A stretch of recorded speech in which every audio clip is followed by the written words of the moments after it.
केले मोदींची तुलना पुतीन यांच्यामध्ये.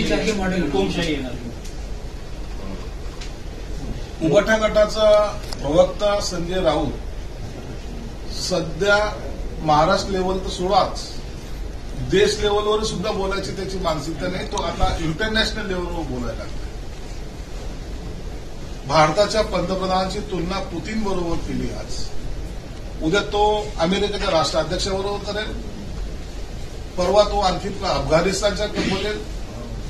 जगभराच्या लोकांच्या नेत्यांच्या बरोबर आपल्या पंतप्रधानांची तुलना करून त्यांची असलेली इमेज डाऊन करण्याचा प्रयत्न आपण करतोय. या अभिमानात तो किंवा त्या गर्वामध्ये तो संजय राऊत आहे.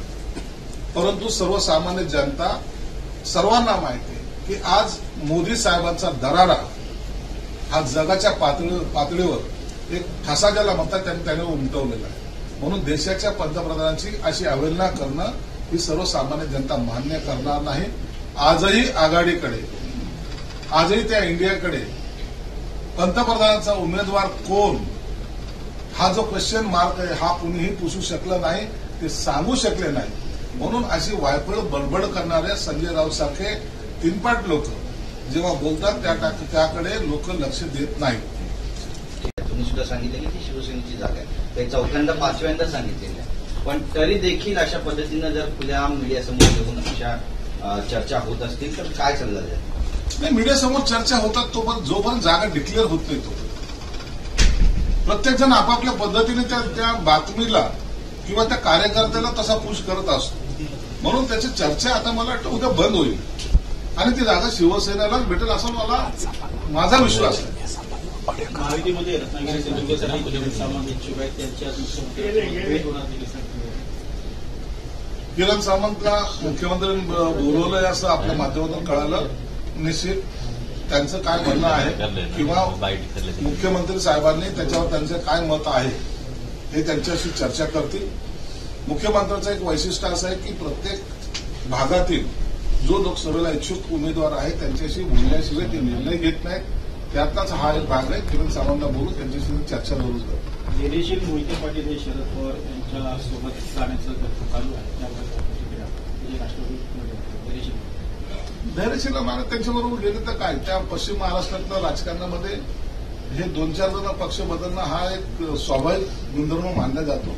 म्हणून कोण कुठे गेले तरी त्या ठिकाणी महाविकास आघाडी चांगले सर्व जागा जिंकेल असा आम्हाला विश्वास आहे. त्यांच्यासोबत ठाकरे गट देखील आहे. ठाकरे गटाच्या मतांवरती कसा परिणाम होणार आहे महाविकास आघाडीसोबत? ठाकरे गटाला महत्व देणार नाही.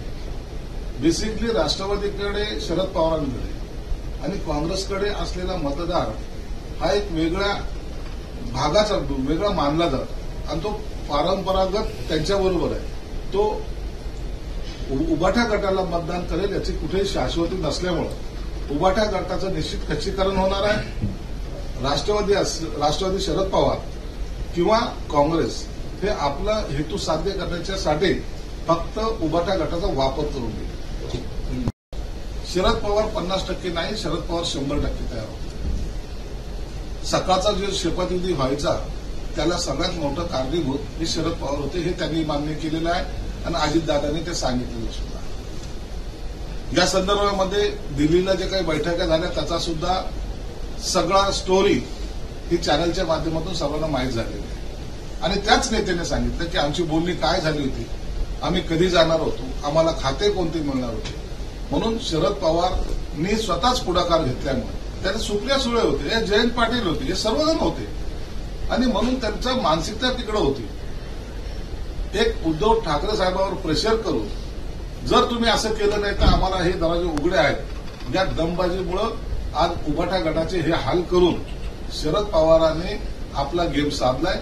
आज महाराष्ट्रामध्ये विरोधी पक्षाचा नेता कोण तर ते शरद पवाराकडेच पाहिलं जातं, इतर कुणाकडे पाहिलं सुद्धा जात नाही. नाशिकच्या एक ठाम असल्याचं सांगितलं जात आहे. अजितदादांनी ही जागा मागितली. अजितदादा प्रफुल्ल पटेल यांचे सांगणे आहे की ती जागा घ्यायची असेल तर घ्या, परंतु तिथे उमेदवार हे छगन भुजबळ तिथे उभे करावेत असं सांगितलं आणि भुजबळांची तशी प्रतिक्रिया. नाशिकची जागा ही शिवसेनेची आहे. मी वारंवार सांगतो ज्या ठिकाणी 2 वेळेला खासदार प्रचंड बहुमताने निवडून आलेला आहे ती जागा शिवसेनेलाच मिळाली पाहिजे हा सर्व शिवसैनिकांचा आग्रह आहे. व्यक्ती म्हणून नाही तर लोकसभेला मुख्यमंत्र्यांनी सुद्धा सांगितलेलं आहे की आपल्याला मोदींना पंतप्रधान बनायचं आणि एक जागेचं महत्व आहे. आपसामध्ये तेढ कुठे निर्माण झाली नाही पाहिजे हा त्याच्या मागचा आमची भावना आहे. म्हणून ती जागा शिवसेनेला मिळण्यासाठी आम्ही आग्रही आहोत. छगन भुजबळ साहेबांना त्यांनी स्वतः सांगितलं की मी ही जागा लढवण्याची कुठं मी मागणी केलेली नाही. मी कधी पक्षाकडे मागितली नाही. मला वरून सांगण्यात आलं होतं. मला वरून विचारण्यात आलं होतं. म्हणून त्यांना स्वतः त्याच्याबद्दल जास्त मला वाटतं इंटरेस्ट नाही. आता जे बातम्या चालल्यात की कमळ चिन्हावर मी निवडणूक लढवणार नाही त्यांनी स्पष्टपणे केलेलं आहे की त्यांना त्या निवडणुकीमध्ये तेवढा रस नसावा. म्हणून आमची आजही आग्रही मागणी आहे.